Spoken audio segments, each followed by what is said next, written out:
မင်္ဂလာပါပရိသတ်ကြီးတွေဒီကနေ့မှာတော့2020ခုနှစ်ကထွက်ရှိထားခဲ့တဲ့စွန်ဘီဗိုင်းရပ်စ်ဆက်ကားတကားကိုတင်ဆက်ပေးသွားရှင်ပါရီစကားအစမှာဆိုတော့ Adam ဆိုတဲ့အမျိုးသားတစ်ယောက်ကိုကျွန်တော်တို့တွေ့နေရပါရီဒီအမျိုးသားကစိတ်တက်ကြပြီးတော့ကိုယ့်ကိုယ်တက်တီလူစဲစဲဖြစ်နေပုံပေါ်ပါရီ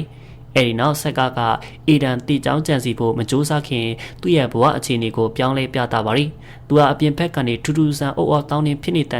လူတွေတခါလာခောက်နေတဲ့ကိုကြားခဲ့ရပါရီသူ TV ကိုဖွင့်ကြည့်လိုက်တဲ့အခါမှာတော့အရေးပေါ်ထုတ်လင်းချက်တစ်ခုပေါ်နေတာကိုတူမြင်လိုက်ရတာကြောင့်စိုးရိမ်စွာဖြစ်သွားခဲ့ရပါရီ။တစ်ချိန်တည်းမှာပဲသူ့တိုက်ခန်းအပြင်ဖက်ကပါဗျံပတာဖြစ်နေတဲ့ကိုသူကြားလိုက်ရပါရီ။အေဒန်ဝရန်တာကိုထွက်ကြည့်လိုက်တဲ့အခါမှာတော့ဟန်ချက်ပြတ်နေတဲ့ရဟန်းရင်တစီကအ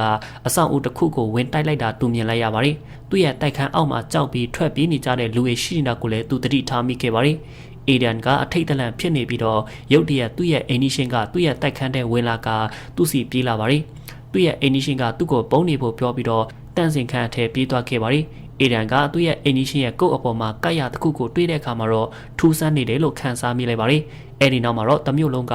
ဓိကရုံအကြောင်းကိုစပြီးတော့သိလာရပါရီအဲ့ဒီအချိန်မှာစွန်ဘီအဓိကရုံအကြောင်းကို TV မှာပြသနေခဲ့ပါရ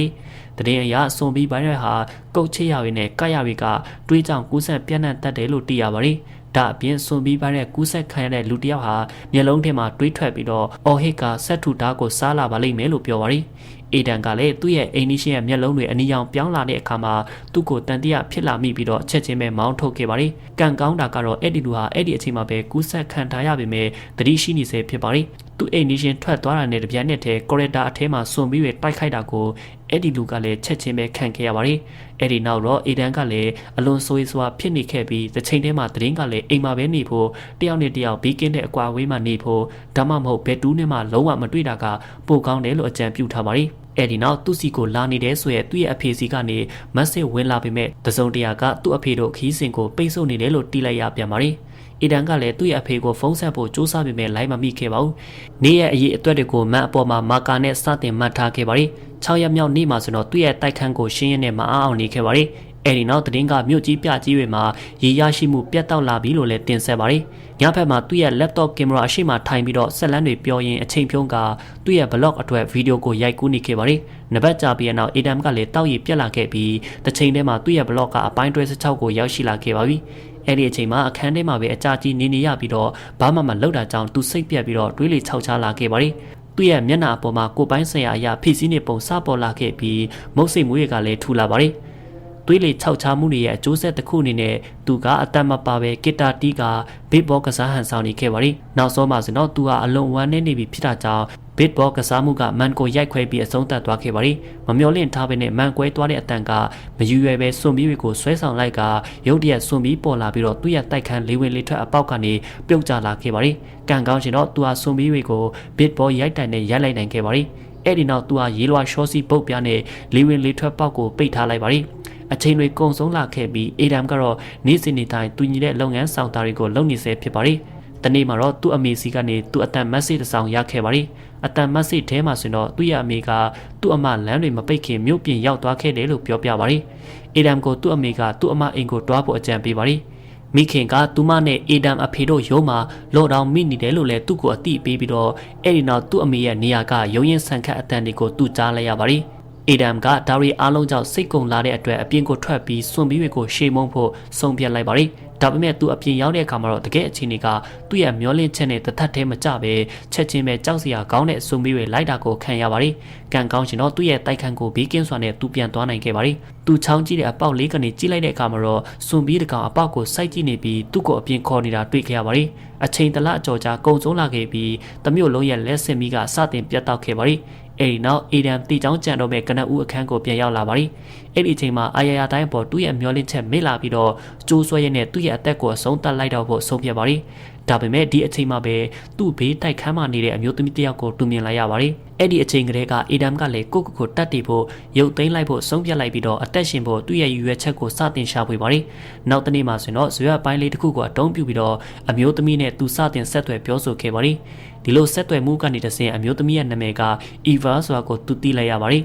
ီအေဒမ်ကတလအကျော်ကြာတယောက်တည်းဖြစ်နေပြီးနောက်တခြားသူတယောက်နဲ့တွေ့ဆုံဆက်သွယ်နိုင်သေးတာကြောင့်အလွန်စိတ်လှုပ်ရှားနေခဲ့ပါရီသူကအီဗာကိုတူမကစွန်ပြီးပြက်ကင်းကလေးကသူမြင်ဖူးတဲ့ပထမဆုံးသောတာမန်လူတယောက်ပဲလို့ပြောပါရီ ညနေပိုင်းမိုးရွာတဲ့အခါမှာတော့အေဗန်ကရေမရှူရတာအတော့ကြပြီးနောက်ဆုံးတော့ရေရှိုးဖို့ဆုံးဖြတ်လိုက်ပြီးတော့မုတ်စိတ်တွေအားလုံးကိုရိပ်ပစ်ခဲ့ပါတယ်နောက်တနေ့မှဆိုတော့သူဟာအီဗာနဲ့ဆက်လက်ပြောဆိုခဲ့ပါတယ်အဲ့ဒီနောက်အီဗာစီတောက်စရာတွေပို့ပြီးဖို့ကျိုးတကျိုးမှာတွဲထားတဲ့ဘစ်ဘောတစ်လုံးကိုတူပစ်လိုက်ပါတယ်အဲ့ဒီအချိန်မှာဘေးကနေပေါ်လာမှမတိပဲနဲ့အမြင့်သက်ကျွမ်းကျင်ပုံပေါ်တဲ့စွန်ဘီတကောင်ကအီဗာစီကိုရှိခတ်ခဲ့ပါတယ်အေဒန်ကစွန်ဘီကိုချက်ချင်းများခေါ်လိုက်ပြီးတော့သူ့ရဲ့တိုက်ခန်းအထက်ခေါ်ဆောင်လိုက်ပါတယ်ဒါပေမဲ့တစ်ချိန်တည်းမှာပဲတခြားစွန်ဘီတွေကလည်းသူ့ရဲ့တိုက်ခန်းအထက်ဝင်ရောက်ဖို့ကြိုးစားကြပါတယ်အပြင်ဘက်ကစွန်ဘီတွေဟာတခါခောက်တာရက်သွားတာနဲ့တပြိုင်နက်တည်းအေဒန်ကသူ့ရဲ့ဘစ်ဘောရိုက်တန်ကိုယူပြီးအဲ့ဒီစွန်ဘီကိုတပ်ပစ်ခဲ့ပါတယ်စကားကညအချိန်ကိုဆက်လာခဲ့ပြီးစားစရာကုန်လာတဲ့အေဒမ်ကအပြင်ထွက်ဖို့ဆုံးဖြတ်လိုက်ပြီးတော့သူ့အိမ်အရှိပိုင်းကတီးသွားခဲ့တဲ့အိန္ဒိရှေအမျိုးသားစီကနေတော့ကိုယူလိုက်ပါတယ်။သူမျောလင့်ထားတဲ့အတိုင်းပဲစွန်မီတွေကသူ့အနောက်ကိုလိုက်ခဲ့ကြပါတယ်။အဲ့ဒီနောက်သူကကြမ်းရှိနေသေးတဲ့စားစရာတွေကိုယူဖို့သူ့အိန္ဒိရှေအိမ်ထဲကိုအပြေးဝင်လာခဲ့ပါတယ်။တခြားလူရတဲ့ပစ္စည်းတွေယူဖို့လည်းသူမမေ့ခဲ့ပါဘူး။ဒါပေမဲ့သူကျိုးတစ်ချောင်းကိုယူတော့မဲ့အချိန်မှာပဲစွန်ဘီတကောင်ကဘေးကမှမတိထွက်လာပြီးသူ့စီပြေးလာပါတယ်။ကန်ကောင်းစွာနဲ့အေဒမ်သူ့ကိုတတ်လိုက်နိုင်ပါတယ်။စွန်ဘီတွေနဲ့ရင်ဆိုင်ရပြီမဲ့လေအေဒမ်ဟာနောက်ဆုံးမှာတော့လိုအပ်တာတွေကိုယူပြီးဘေးကင်းစွာနဲ့ထွက်နိုင်ခဲ့ပါတယ်။သူယူလာတဲ့ပစ္စည်းတွေအထက်မှာအခုထိအတုံးပြနိုင်တဲ့စကားပြောစက်နှလုံးလည်းပါပါတယ်။အဲ့ဒီနောက်မှာဆိုတော့အောက်ကိုဆင်းခဲ့ပြီးဆက်တလုံးကိုအေးဘတိုက်ခန်းစီပစ်ဖို့ပေးဖို့တူဆုံးဖြတ်လိုက်ပါတယ်။အောက်မှာပတ်ပြေးနေကြတဲ့စွန်ဘီများစွာရှိနေတာကြောင့်အရင်ဆုံးသူ့ပုံနေရပါတယ်။အဲ့ဒီနောက်အေဒန်ကအီဗာတိုက်ခန်းစီဆက်ရောက်အောင်ပြစ်ပို့နိုင်လိုက်ပါတယ်။နောက်တနေ့မနေ့ခင်းမှဆိုတော့စကားပြောဆက်ကနေအီဗာရဲ့အတန်ကိုအေဒန်ကြားလိုက်ရပြီးနောက်ဆုံးတော့သူမနဲ့စကားပြောနိုင်လိုက်တာကြောင့်သူကလည်းအလွန်ပျော်သွားပါတယ်။အီဗာကလည်းတစ်ချိန်လုံးသူ့ရုံးကန်စူးစမ်းပေးမှုအတွက်ကျေးဇူးတင်ခဲ့ပါတယ်။ဆက်ချိန်မြင့်လာတဲ့အချိန်မှာစားနဲ့ရိတ်ခါတွေကုန်လာပြန်ပြီးဆိုတာကိုအေဒန်သတိထားမိခဲ့ပါတယ်။အဲ့ဒီနောက်သူကလေဝင်လေထွက်ပေါက်ကနေဖြတ်သွားပြီးတော့စားစရာသွားရှာဖို့ဆုံးဖြတ်လိုက်ပါတယ်။အဲ့ဒီအပေါက်ငယ်ထဲမှာဆိုလည်းတင်နေတဲ့စွန်မီတစ်ကောင်ရှိနေခဲ့ပါတယ်။အေဒန်ကစွန်မီတွေရှေ့ရှုပ်ထားခြင်းမရှိသေးတဲ့တိုက်ခန်းတစ်ခန်းကိုရှာတွေ့ပြီးတော့စားစရာများစွာကိုလည်းတွေ့ရှိခဲ့ပါတယ်။ဒါပေမဲ့အဲ့ဒီအချိန်မှာပဲစွန်ဘီကူးဆက်မခံထားရသေးတဲ့အမျိုးသားတစ်ယောက်ပေါ်လာပါတယ်။သူကဒီတိုက်ခန်းရဲ့ပိုင်ရှင်ဖြစ်ပြီးနာမည်ကတော့ Edward ဖြစ်ပါတယ်။အေဒန်ကအဲ့ဒီအဖိုးနဲ့စကားပြောခဲ့ပြီးတော့ Edward ကသူ့ရဲ့ရိတ်ခါတချို့ကိုယူသွားခွင့်ပြုခဲ့ပါတယ်။ဒါပေမဲ့ဒါကမရိုးရှင်းလာပါဘူး။အေဒမ်ကိုရုတ်တရက် Edward ကရိုက်လိုက်ပြီးတော့သူ့ကိုတတိမိသွားစေခဲ့ပါတယ်။တကယ်တော့ Edward မှာသူ့ရဲ့ကိုယ်ပိုင်တိကျတဲ့ရွယ်ချက်တစ်ခုရှိတာကြောင့်အေဒမ်ကိုတမင်ရိုက်လိုက်တာပဲဖြစ်ပါတယ်။တကယ်တော့သူဟာစွန်ဘီတကောင်အဖြစ်ပြောင်းလဲနေတဲ့သူ့ဇနီးအေဒမ်ကိုစားရစေဖို့ဒါဝေအားလုံးကိုလုပ်ခဲ့တာပဲဖြစ်ပါတယ်။အကြောင်းကတော့သူဟာသူ့ဇနီးကိုအလွန်ချစ်တာကြောင့်ဖြစ်ပါတယ်။အေဒမ်ကလက်မခံပဲသူ့ကိုဒီလိုမလုပ်ဖို့ Edward ကိုတောင်းပန်ပါတယ်။ဒါပေမဲ့ Edward ကသူ့ဇနီးသူ့ကိုစားတဲ့အခါမှာနာကျင်မှုကိုမခံစားရစေဖို့အေဒမ်ကိုအကိုက်ခဲပျောက်စေတာပေးခဲ့ပါတယ်။ရုတ်တရက် Edward ကသူ့ရဲ့တကားကိုခောက်နေတန်ကြားလိုက်ရပါတယ်။ Edward တကားကိုပြေးသွားတဲ့အခါမှာတော့အေဒန်ဟာလွတ်မြောက်ဖို့ကြိုးစားခဲ့ပြီးနောက်ဆုံးတော့အောင်မြင်သွားခဲ့ပါတယ်။သူဟာ Edward ရဲ့တိုက်ခိုက်မှုကိုရှောင်လိုက်ပြီးတော့သူ့ဇနီးစီသူ့ကိုပြစ်ပေးလိုက်ပါတယ်။အဲဒီနောက် Eva ဟာစွန်ဘီတကောင်သူမအိမ်ထဲဝင်လာတယ်လို့လမ်းအကြောင်းကြားခဲ့ပါတယ်။